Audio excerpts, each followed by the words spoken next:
Hola amigos, Somos los cazadores de libros y hoy en nuestro programa El Periquillo Sarniento de José Joaquín Fernández de Lizardi. comenzamos el programa de hoy.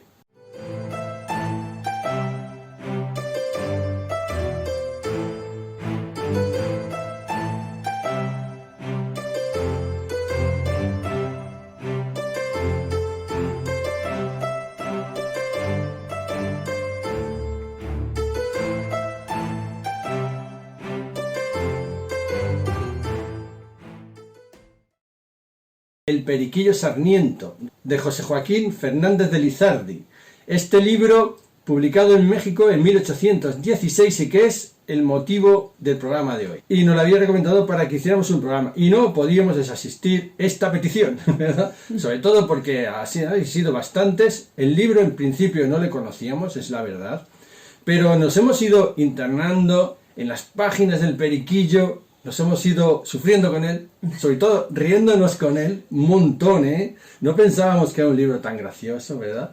Y bueno, este libro que tenemos en la mesa hoy lo le vamos a desgranar un poquito. También, a ver, no somos, ya siempre lo decimos, no somos super catedráticos, ni hemos hecho la tesis El Periquillo y su mundo, ¿eh? O sea que hemos leído el libro los dos en la edición de cátedra, le hemos ojeado en la edición de Porrúa, pues también por respeto a las ediciones mexicanas, ¿no? Y bueno, a ver cómo nos orientamos o cómo despegamos, Lourdes. ¿Por dónde vamos?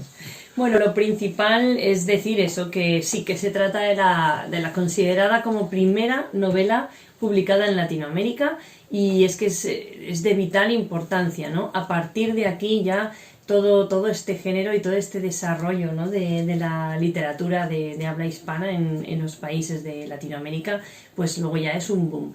Pero Lizardi, José Joaquín Fernández de Lizardi, ¿quién era? Pues era un mexicano de padres mexicanos que fue un hombre muy preocupado por la realidad social de su país en ese momento. Estamos casi en plena guerra de la independencia mexicana. Imaginaos la atmósfera que hay de revueltas, de progresismo, pero a la vez de censura. Entonces, bueno, él era un periodista y en la época en la que aún se podía escribir, pues empezó a escribir artículos, siempre de manera muy ilustrada, muy contra esa opresión, ¿no? que se ejercía desde el Estado español o desde el gobierno de España. Entonces, en esta nueva España que se estaba formando, uno de los principales cabecillas de esta expresión en el periodismo fue José Joaquín Fernández de Lizardi. Sí. De hecho, creó el periódico El Pensador Mexicano, que luego utilizará ese mismo título para utilizarlo como seudónimo de esta novela. Mira, aquí sale. Él empieza a escribir una serie de artículos y claro, al final la censura de la época se los va tumbando en el periódico. Hasta que la Constitución de Cádiz, que se crea en ese momento y da libertad de imprenta, bueno, pues le hace ya aventurarse a crear esta novela. Pero aun y todo, 2 años después de la Constitución, me parece que la abolieron y otra vez la censura les machaca. Bueno, en concreto, el primer tomo sale en 1816, se publica en 1816, pero son 4 tomos y esos tomos van saliendo progresivamente, hasta que en 1830 se publica el último, pero ya había muerto Lizardi. Y es porque en el último volumen se fue censurado y no salió mucho más atrás en el tiempo, sí, porque se metía contra la esclavitud y parece ser que eso no era correcto, ¿no? En ese momento. Entonces, bueno, una vez que ya se publica el último tomo, sí que Lizardi ya había muerto. Murió joven, a los 51 años, pues muchas veces esto es fruto de las persecuciones que tuvo por lo que escribió, por los artículos que escribía en el periódico, por la lucha, ¿no? con esta novela, que quería un poco con ella pasar por debajo de esa censura, ¿no? Decir lo que está pasando, pero con otras palabras, intentando camuflarlas ahí, ¿no? y al final muere pues en la más absoluta pobreza. Y aunque es triste, hasta sus propios restos se han perdido, porque fueron enterrados en el cementerio y desaparecieron, así que no se sabe nada de ello. Pero bueno, vamos a hablar ahora de qué quería conseguir, ¿no? Él, Lizardi, era un hombre muy didáctico, ilustrado, asombra, yo cuando he leído El Periquillo Sarmiento, asombra la cantidad de referencias bibliográficas de la época, desde, como decía Jesús, el teatro crítico de Benito Feijó, como la historia natural de Buffon, o bueno, es que un sinfín de obras clásicas. Virgilio habla de Plinio, bueno, no sé, de la física, de la química. Hay multitud de obras que recaen y están aquí dentro, y todas las nombra en una función didáctica para las personas que lo están leyendo, ¿no? Esa segunda intención que tenía con esta novela. De hecho, incluso nombra El espectáculo de la naturaleza de Pluchet, que también es una obra que también tenemos nosotros en la biblioteca. Sí, ya la traeremos. Que ya os la mostraremos, sí. Donde pues se muestran capítulos de astronomía, ciencia, botánica, y hasta aquí llega esa maravilla de la ilustración. ¿Qué más? Podemos decir que es un hombre moralista. Con esta novela nos quiere inculcar que la sociedad debe cambiar, sobre todo ahora que está a punto de venir pues un nuevo gobierno, una nueva España, un nuevo México. Entonces él, que luego tendrá muchos problemas por eso mismo, se mete un poco con esa sociedad, con la sociedad de los privilegios, con la sociedad de la pobreza. ¿Por qué la gente tiene que vivir en esa miseria cuando hay mucha gente que está viviendo por encima de los demás, contra la esclavitud, muchas de esas cosas, ¿no? Entonces nos retrata, esto es un fiel reflejo de la sociedad mexicana de la época, en todos sus frentes, ¿eh? Aquí salen todos, no se libra nadie, ¿no? Nadie, y a todos pone derechos. A cuadra, a todos, sí. Sí. Desde la iglesia, con los conventos, los curas, los frailes, los políticos, la clase muy baja también, los ladrones, los léperos que les llama, ¿no? Es una figura muy recurrente en esta novela. El lépero es aquella persona que vive del aire y que se aprovecha un poco de los demás y no tiene ninguna moral ni ninguna ética. Ese ladrón, ese trilero, el de los juegos de manos que engaña a la gente, todo esto viene reflejado. Lo que son los usos, costumbres, mitos, supersticiones de los mexicanos, su lenguaje, es que es muy importante porque plasma todo el lenguaje no solo de las personas nobles y de la alta sociedad, sino de los barrios más profundos, de las personas más humildes, ese lenguaje, ¿no? de la calle. Es muy curioso cómo todas las personas y todos los personajes están muy bien caracterizados. Te ha sorprendido mucho lo del lenguaje, ¿no, Lourdes? Sí, ha habido varias cosas que me ha sorprendido del lenguaje de esta novela.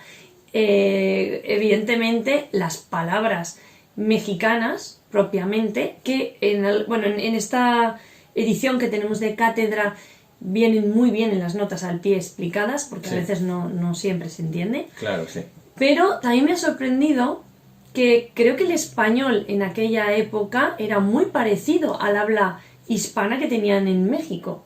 Realmente no me ha resultado tan difícil entender incluso los retintines y las cosas, las ironías, ¿no? Y los dichos. Y hay muchos dichos. Sí, los dichos así populares y todo. Sí. Claro. Coinciden. Es que hay muchos refranes. Yo he apuntado por aquí 3 refranes, como por ejemplo el de no es tan fiero el león como lo pintan.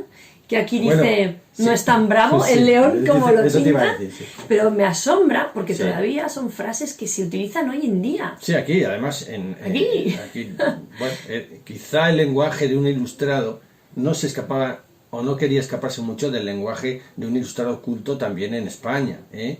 Quizá Claro. eso era la homogeneidad, quizá la cultura de este periodista que se salía, tenía mucha, Sí. daba este nivel a la novela, que tiene un montón de nivel. Muchísimo nivel. Y por ejemplo, me acuerdo otro refrán, otro dicho, ¿no? Que dice, a lo hecho pecho. Pues también sale aquí. Es que me ha resultado muy curioso. O también lo típico de que la letra con sangre entra, que también Eso, decimos aquí, bueno, por el tema de los eso lo he oído profesores, yo, ¿no? lo he oído yo hasta en mi época, ¿eh? Y también refleja las costumbres de la época, por ejemplo, desde el nacimiento del protagonista, todo lleno de supersticiones y cosas que hacen las madres y las que le ayudan al parto, Sí, y todo eso, sí. bueno, es curioso. ¿Y cómo empieza? ¿Realmente de qué trata esta novela? Bueno, es la vida del protagonista, que se llama Pedro Sarmiento. Es una especie de memorias que él crea, de hecho desde el primer capítulo es Pedro Sarmiento el que cuenta que está escribiendo unas memorias para legarlas a sus hijos, unas memorias en las que va a contar con pelos y señales y sin dejarse nada en el tintero su vida y por qué le ha pasado y por qué ha vivido así como ha vivido, por qué le han pasado tantas desgracias, para que sus hijos no lo repitan, para que no les pase como a él. Entonces les cuenta todas sus gestas o hazañas, podemos decir, y lo hace casi pues al borde de la muerte. Pedro Sarmiento, hijo de mexicanos de buena familia, pero de buena familia de nombre, porque no tenían mucha plata o no tenían muchos reales.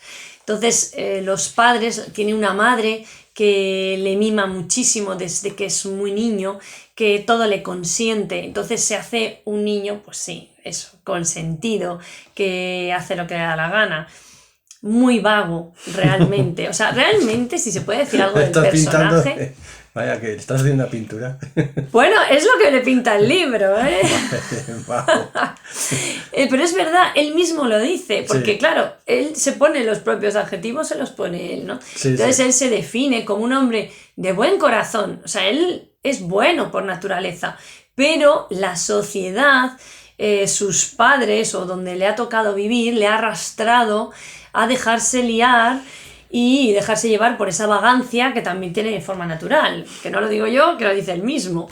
Y pues esa vagancia pasa a ir con mala gente y a buscarse malas compañías, ya. Y todo eso desemboca en de todo. Este personaje al principio cuenta cómo pasa a llamarse Periquillo Sarmiento, que realmente es como se titula la novela. Sí, claro. Sí. Pues claro, él se llamaba Pedro Sarmiento.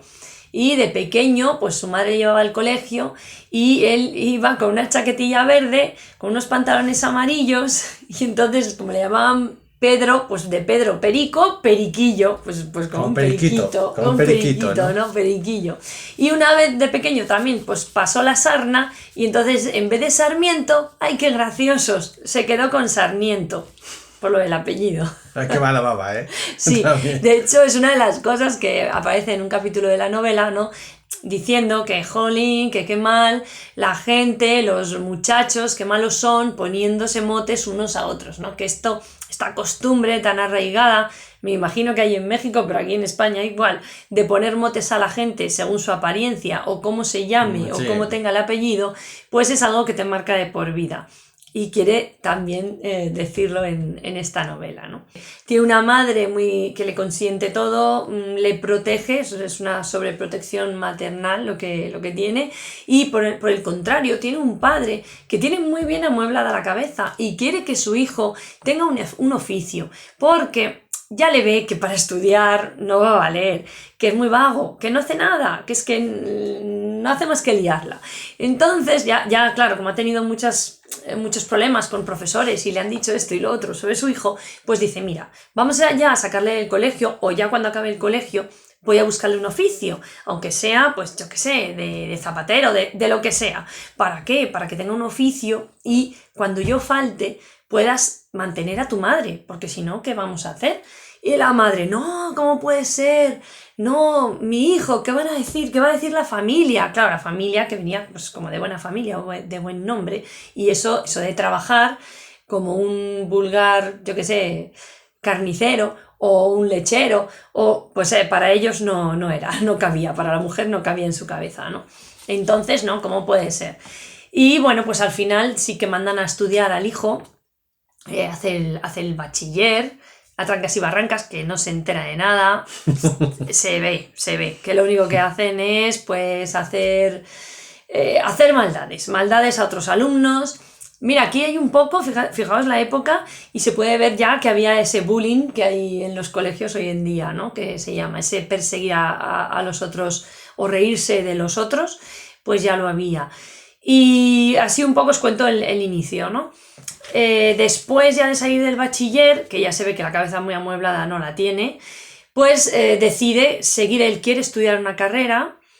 Y claro, pues allí pues las carreras eran en esos momentos pues la carrera un poco eclesiástica, canónica o teológica también, y por otra parte también se podía estudiar leyes para ser abogado o médico, por ejemplo, sí, ¿no? O alguna carrera de ciencia.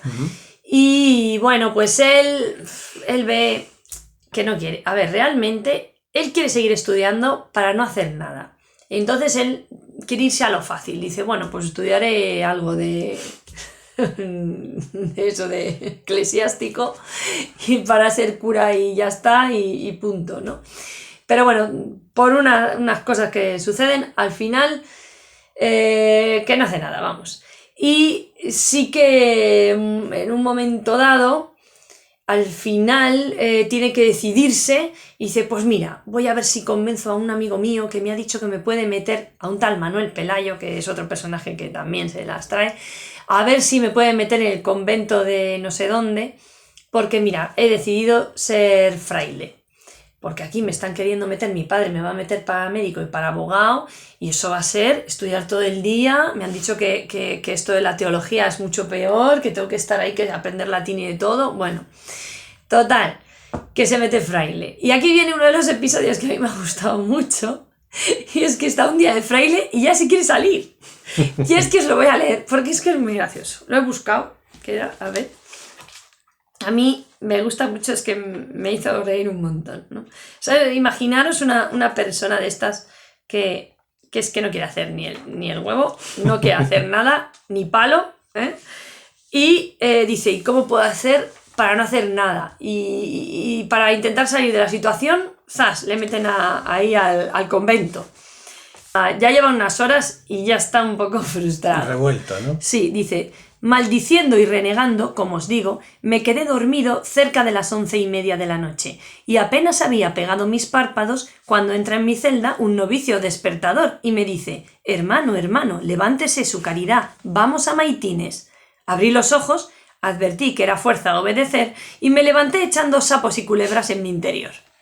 Fui a coro y medio durmiendo y rezongando lo que entendía del oficio, concluí mi tarea y volví a mi celda apeteciendo un pocillo de chocolate, siquiera a aquella hora, porque ciertamente tenía hambre, pero no había ni a quién pedírselo. Reinaba un profundo silencio en aquellos estrechos dormitorios y en medio del pavor que me causaba para entretener mi hambre, mi vigilia y mi desesperación, me volví a entregar a mis ideas libertinas y melancólicas, y tanto me abstraje en ellas que derramé hasta lágrimas de cólera y de arrepentimiento. Pero me venció el sueño al cabo de las 4 de la mañana y me quedé dormido. Mas, ¡oh desgracia de flojos! No bien había comenzado a roncar cuando he aquí al hermano novicio que me vino a despertar para ir a prima. Me levanté otra vez lleno de rabia, maldiciéndome a guisa de condenado, pero allá en mi corazón y sin hablar una palabra, diciendo entre mí, ¿pues no es esta una vida pesadísima?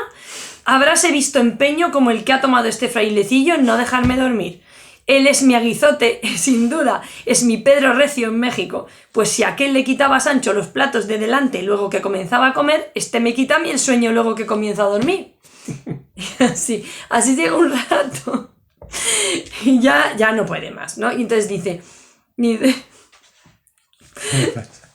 Dice, en esta santa contemplación se acabó el rezo y salimos de coro. Pero cuál fue mi tristeza y enojo cuando dieron las 6, las 6:30, las 7 y no parecía tal chocolate ni pareció en toda la mañana, porque me dijeron que era día de ayuno. Entonces me acabé de dar a Barrabás, renegando más y con doble fervor de mi maldito pensamiento de ser fraile, y más cuando fueron otros 2 novicios y presentándome 2 cubetas de cuero me dijeron: hermano, venga su caridad, tome esas cubetas y vamos a barrer el convento mientras es hora de ir a coro. Esta está peor, que me decía yo, con que no dormir, no comer y trabajar como un macho de noria. ¿Esto es ser novicio? ¿Esto es ser fraile? Ah, pese a mi maldita ligereza y a los infames consejos de Pelayo y de Juan Largo, no hay remedio. Yo no soy fraile, yo me salgo, porque si duro aquí 8 días más, me acaba de llevar el diablo de sueño, de hambre y de cansancio. Yo me salgo, yo me salgo. Y así, para que veáis un poquito lo que es esta novela, ¿no? Es muy divertida, le pasan cosas muy graciosas. Hay algunos otros episodios, recuerdo uno que estaba muy enamorado de la prima de Juan Largo. Y entonces el propio Juan le convence de que ella también está enamorada de él y que ya lo ha hablado con ella y que vaya a su habitación una noche para hablarlo y tal. Pero por otra parte, sin que éste lo sepa, sin que el protagonista lo sepa, Juan va y con el cuento a su tía de que Periquillo está detrás de su prima, de la prima de Juan, porque la quiere enamorar y tal y cual, ¿no? Y que a ver lo que va a hacer por la noche con ella porque va a ir a su habitación. Y entonces dice, mire usted, tía, vaya usted a la habitación, cámbiese con la prima y así cuando llegue a ver si es verdad que Periquillo quiere algo más. Bueno, total, que el pobre Periquillo va allí, entra en la habitación y claro, cuando va a despertar a la enamorada, de repente la tía coge un zapato, le da un zapatazo en la cara. ¿Qué dice Periquillo? Dice, vi el sol a medianoche. No, así que, sí. Bueno, impensables cosas muy graciosas, ¿eh? Y también, bueno, pues muy de truanes que más adelante evidentemente le irán pasando, ¿eh? Porque, bueno, le va pasando cosas en la vida. No os quiero tampoco desvelar todo lo que ocurre en la novela, pero sí que os la recomiendo. No, a ver, esto de que como a nosotros con el Quijote en el colegio nos obligan un poco a leerlo, yo pienso que igual no es una lectura de colegio, es una lectura más para un lector más maduro, que pueda entender las referencias. Claro, es que habla de muchas cosas cultas y entonces, bueno, quizá de pequeño te puedes perder, ¿no? Y te pierdes parte de la historia y todas esas ironías y cosas de la vida que te van ocurriendo y lo ves reflejado un poco en el libro, pues ves que hay mucha verdad. ¿Qué temas trata? Trata la venganza, trata pues la rectitud, el honor, la importancia del trabajo, todo esto bajo pues toda esa moralina o moralidad, casi como un cuento, una fábula que nos está diciendo cómo tenemos que comportarnos, ¿no? Pues eso, el respetar a los padres, hacerles caso, pues bueno, todas esas cosas de la vida, que no te fíes de los que te vienen creyéndote todo lo que te dicen, porque puede ser que te estén mintiendo, por muy buena cara que tengan o por muy buen aspecto te pueden engañar. Bueno, son pequeñas pinceladas de toda esa sociedad, un retrato de la propia sociedad mexicana, pero podría valer también para la sociedad española de la época. Sí, desde luego que sí, yo creo que sí. Y ya, por último, decir que mucha gente dice que, bueno, que el Periquillo Sarmiento, que no es tan buena, que no es una novela picaresca. Lo que decimos de novela picaresca es que el autor Lizardi cogió la novela picaresca española como modelo para formar esta primera novela latinoamericana y de ahí ideó su propia forma de contar las cosas. No es un pícaro propiamente dicho, pero yo creo que tiene mucho más, mucho más. Sí que después, unos años después, publicó otra novela que en ese caso sí hizo un pícaro. que se llama Don Catrín de la Fachera. Y ahí sí que dicen que, bueno, pues ya una vez cogida esa pluma y ese acierto, pues que incluso su literatura tiene aún más calidad. Pero bueno, eso habría que discutirlo. Sí, porque se discute un poco de la calidad de la novela también, ¿no? Y yo creo que la calidad está sobradamente demostrada en la novela. Es una novela de calidad, es una novela hija de su época, es una novela que podría estar en una alta categoría, tanto en las letras en la península como en toda Latinoamérica. En esa época podía ser hija del siglo de oro, porque es una novela que a nosotros nos ha encantado. Yo creo que está bien escrita, que tiene un nivel cultural alto, un nivel de léxico alto. Para la época, una novela súper digna, ¿eh? O sea, no está por debajo, ni es una novela chabaquera, ni chabacana, ¿eh? Y lo que dices tú de la picaresca sí que es verdad. Yo creo que no es picaresca, ¿no? Porque tiene más. O sea, yo creo que es que contiene, ¿sabes lo que yo pienso? Creo que es tan buena esta novela, es tan interesante, que contiene más cosas que la propia picaresca. O sea, es casi, bueno, o sea, se escapa, por ejemplo, mira, para mi opinión, se escapa del Lazarillo, le mira de lejos, pero se acerca al Guzmán de Alfarache. Yo, en mi opinión, ¿no? O sea, sin decir que se parezca a ninguno, pero bueno, para que nos ubiquemos un poco. Pero está en su mundo, está en la Nueva España, está al otro lado del Atlántico, no está bajo el paraguas de la literatura de España. Es una nueva literatura, es un inicio, quizás la raíz del realismo mágico, quién sabe, quizá empieza ahí a nacer también, en esta nueva corriente en todo el continente, ¿no? Quién sabe, ¿no? Pero lo que sí que es cierto, que a nosotros nos ha sorprendido y nos ha gustado bastante. La lectura, bueno, pues que la recomendamos, sí la recomendamos, sí. Pero la recomendamos igual que podemos recomendar el Guzmán de Alfarache o el Quijote. Está en ese nivel de lectura, se lee bien y te diviertes, pero hay que tener en cuenta que estás leyendo un clásico, ¿eh? O sea, esto no es una novela actual, es un clásico con los giros, con las frases de una literatura clásica, ¿no? Y bueno, no sé si tienes algo más o pasamos ya a las ediciones. Yo creo que no. A las ediciones, ¿ven? Que yo creo que estos chicos ya quieren saber... Yo creo que ya lo he dicho todo. Bueno, sí. No se puede decir todo porque es una novela bueno, sí, al final, enorme. A lo mejor se han quedado con ganas. La novela va avanzando, es verdad que no queremos contar más, va de una forma humorística a una forma descarnada. Va a un final más triste que el inicio, ¿verdad? El alcohol está en la vida del pobre picarillo, las malas vidas, las malas compañías, el juego y los malos andares, ¿no? Sobre todo el alcohol está muy criticado en la novela también, y bueno, pero sí, bueno. Sí. Y hay muchas cosas, por ejemplo, que Lizardi se nota que no le gustaban, aparte de eso de la esclavitud que habíamos dicho antes, por ejemplo, las corridas de toros, porque hay un capítulo en el que como que lo critica duramente también, y fíjate qué época estamos hablando, ¿no? Sí, se explaya a gusto y dice lo que piensa sin cortapisas, Y bueno, vamos a ir a las ediciones ya que tenemos por aquí, vamos a empezar. Como podéis suponer, hay muchas ediciones, tanto en México como después en España. Os he traído una cronología, vamos a decir así, breve, de las primeras ediciones y de las ediciones que luego merece la pena o cuál podemos leer, que no va a ser nada difícil de explicar eso. Y vamos a empezar, como ya os he dicho, vamos a empezar con los 3 tomos de los 4 en que el autor dividió la novela, que fueron publicados en 1816.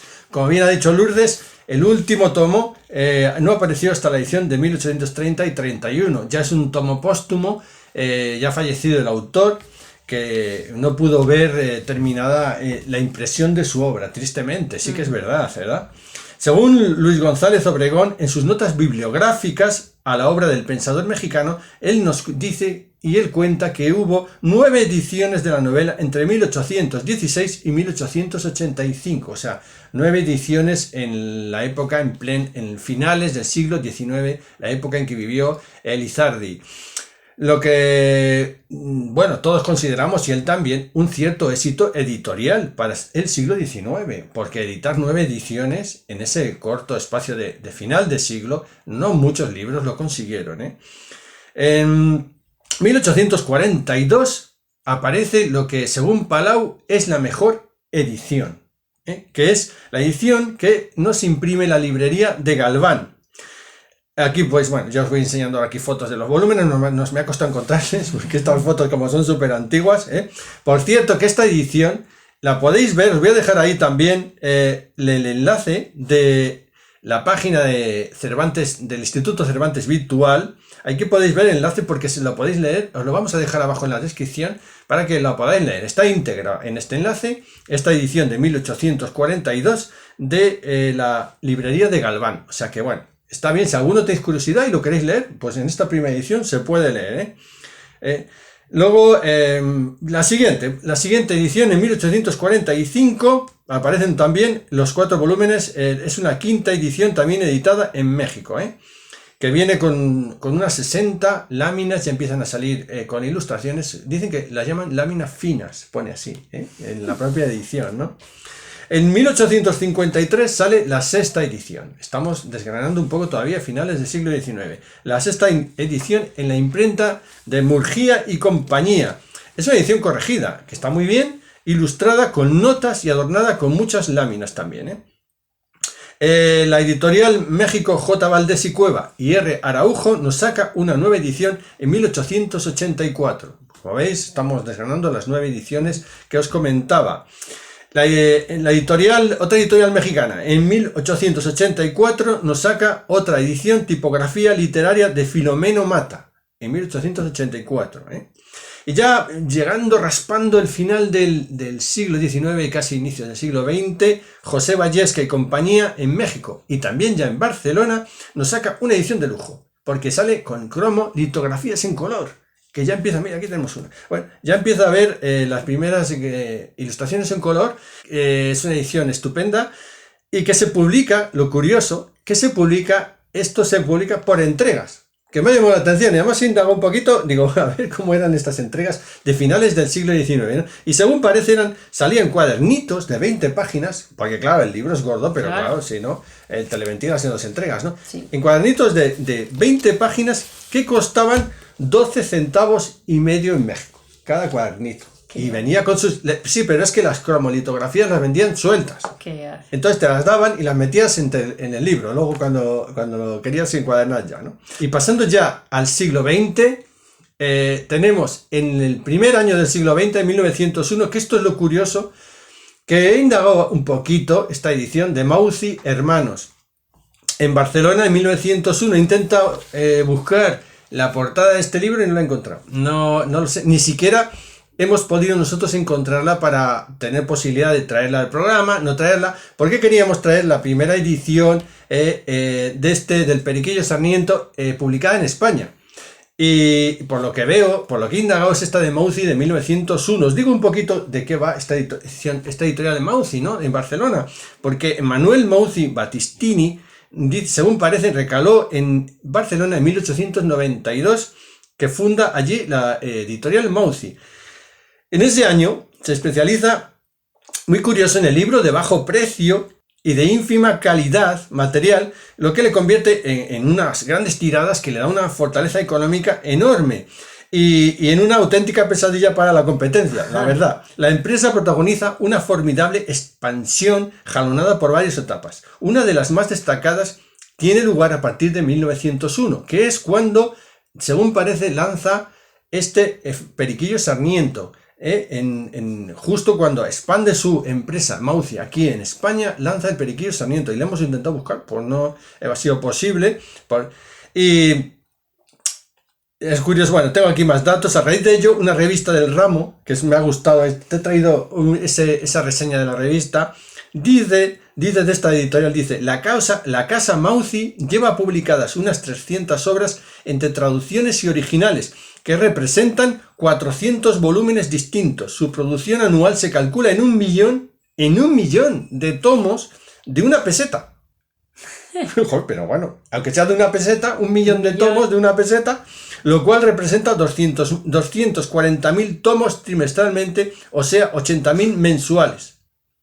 Ojo, de dicha producción queda colocada una tercera parte en la península, no creáis que todo era para aquí, y el resto se reparte entre América Española y Filipinas. 1 millón de tomos de una peseta, Pues en ese 1 millón de tomos, en la primera edición del Periquillo Sarmiento, en 1901, en España.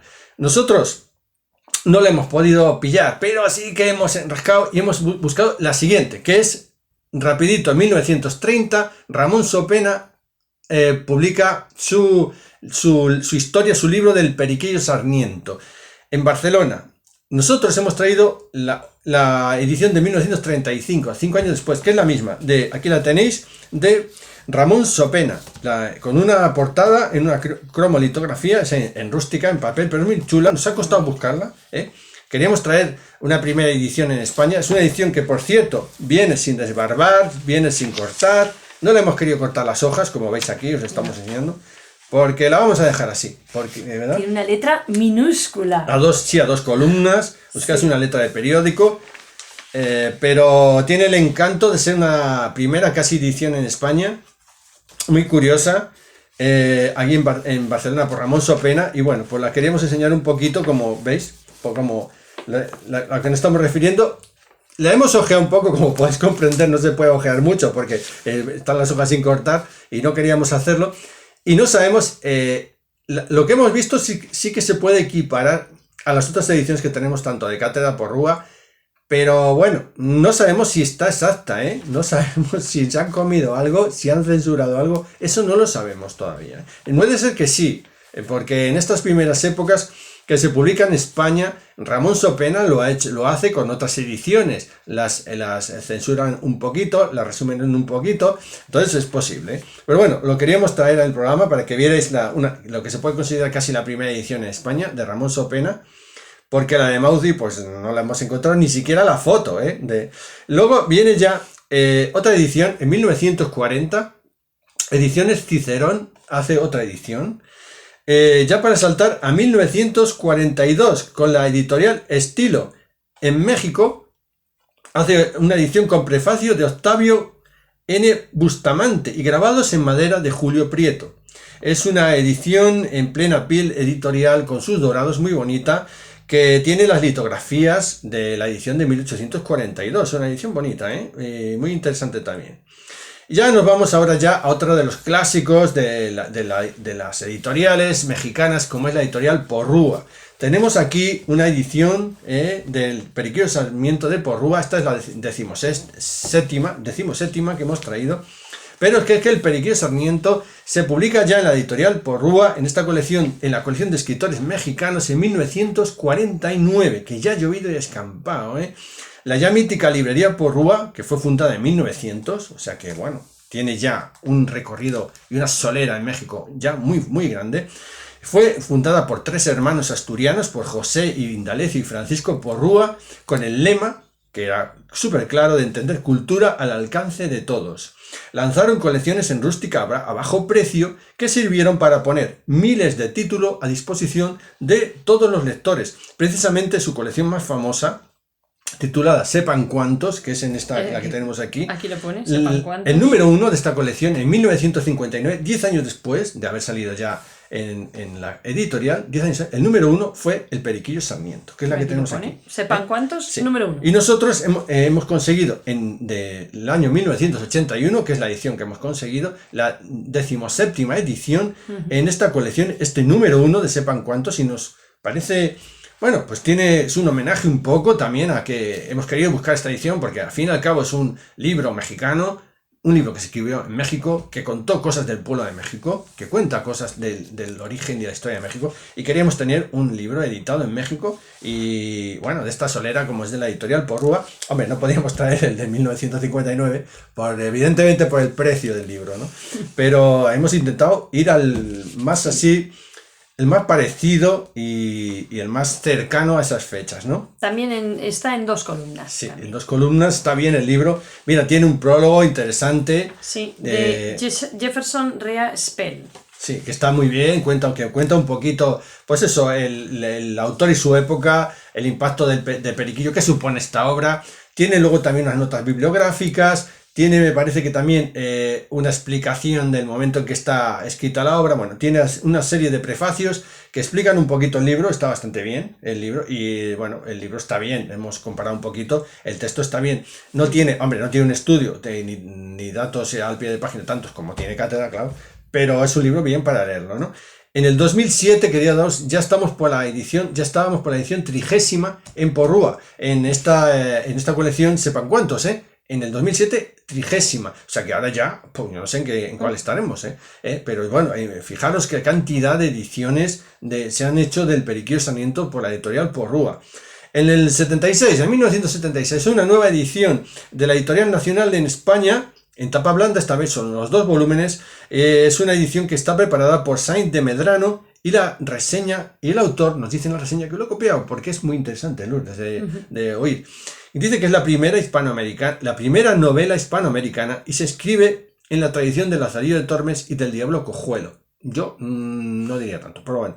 Narrada en primera persona, cuenta la historia de un pícaro en su lecho de muerte, estilo sencillo lleno de digresiones morales, a través de los cuales pasa repaso a las formas morales y religiosas de educación e hipocresía. Eso nos dice en esta reseña. Bueno, es una reseña que ya la hemos matizado un poquito, nosotros ya lo ha hecho Lourdes en el programa, ¿no? El Círculo de Amigos de la Historia, esta editorial que siempre nos parece oculta y secreta, hermética, que parece de los templarios, nunca sabremos de dónde es. En 1978, en su colección Clásicos Mundiales, también saca el Periquillo Sarmiento. Una edición interesante, que, bueno, hemos estado a punto de conseguirlo, ¿no? Pero no queríamos ya gastar más dinero, porque es que, bueno, ya tenemos suficientes, ¿no? Que es la edición de la Universidad Nacional Autónoma de México, que salió en 1982. Una edición interesante y recomendable, también. Y luego, ya para terminar, tenemos la edición en 1997 que saca la editorial Cátedra, que incluye una biografía del autor y un estudio previo de Carmen Ruiz Barrionuevo, catedrática de Filología de la Universidad de Salamanca. Bueno, es evidente, es que casi no lo vamos a decir. ¿Cuál recomendamos nosotros? La de Cátedra. ¿Por qué? Mira, Lourdes, que la ha manejado, yo la he leído, y Lourdes la manejó para hacer el programa también. ¿Por qué recomendamos la de Cátedra, Lourdes? Bueno, yo es la que más notas al pie explicativas tiene, o al menos de las que tenemos nosotros. Están muy, muy bien, porque creo que para explicar el contexto histórico, los libros que son aquí, vamos, que aquí en el Periquillo Sarmiento va nombrando, para poder, es que nombran un montón de cosas que igual no sabes de qué van, o traducciones, por ejemplo, de palabras que no entiendes, porque realmente es de la lengua mexicana, ¿no?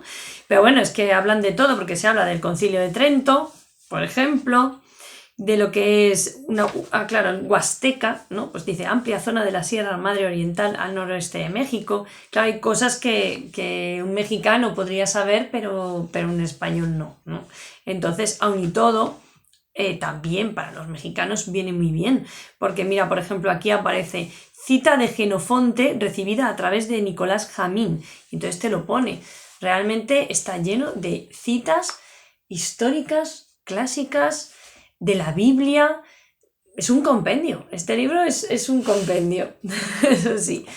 Entonces, bueno, muy, muy recomendable. Por cierto, que seguro que si estáis viendo que tenemos, hablamos de Cátedra y tenemos aquí una edición en tapa dura, mira, esta es la misma que esta que estáis viendo aquí, en negro, la rústica. Lo que pasa es que la hemos conseguido en tapa dura y pues mira, tanto que mejor, porque se lee mejor y que por el mismo precio la hemos encontrado en vez de en la tapa blanda, pero es el mismo libro, es que igual. Incluso puede que esté reencuadernado, pero bueno, que además también te viene aquí un glosario, un vocabulario, sí, también sí es el mismo, sí. Un vocabulario te viene aquí de todas las palabras, bueno, pues así más raras que te puedes encontrar, ¿no? Pues por ejemplo, mecapal, pues como, ¿no? Pues aquí pone soga de pita con la que se atan los tercios, los cargadores para llevarlos sobre la espalda, mollete, que bueno, oye, que igual hay cosas que puedes no saber, ¿no? Un pan blanco que se tuesta y unta con mantequilla, un montón de cosas. Mira, y además, mira, guajolote, un pavo americano pone también. Y así, ¿no? Entonces, muy bien, entonces, como veis, la edición que recomendamos sin duda es la de Cátedra. Se lee bien en Porrúa, y en la edición de la Universidad de México también se lee muy bien, pero recomendable para leer y no perderte, la mejor en nuestra opinión es la edición de Cátedra. Y bueno, pues ya hasta aquí hemos llegado. Yo quiero sacaros y mostraros aquí la imagen de la placa donde se hace el homenaje al Periquillo en la fachada de la Universidad panamericana. La quiero sacar también para un homenaje nuestro a esta maravillosa obra y también para la buena literatura clásica que nos encanta descubrir, para mostrarla a todos vosotros, ¿no? Esta placa, quizá algún día vayamos a verla, Lourdes. Quizá algún día, nunca se sabe, que somos muy bilifón nosotros. Y bueno, vamos a sacar ya el dedo dorado. Sí. El dedo dorado que apunta hoy a las primeras novelas que se publican al otro lado, allende el Atlántico, ¿no? Estas novelas estupendas. Y ya sabéis lo que os decimos todas las semanas, ¿no? Sí, si os gusta el vídeo, dadnos un me gusta y suscribíos a nuestro canal. Podéis tocar la campanilla de notificaciones para no perderos ninguno de nuestros vídeos. Y eso es lo que os quiero recomendar esta vez. No os perdáis ninguno de nuestros vídeos, sobre todo enlazando. Después de que veáis este rápido, os vais a ver el de Picaresca. Veréis cómo os va a encantar, porque de estos vídeos vamos a hacer alguno más. Todavía está ahí Lazarillo de Tormes ya tocando en la puerta. ¿Quién sabe? Ese dentro de poquito, Lourdes. ¿Les amenazo? Sí. Pues dentro de poquito. Hasta otro día, amigos. Adiós.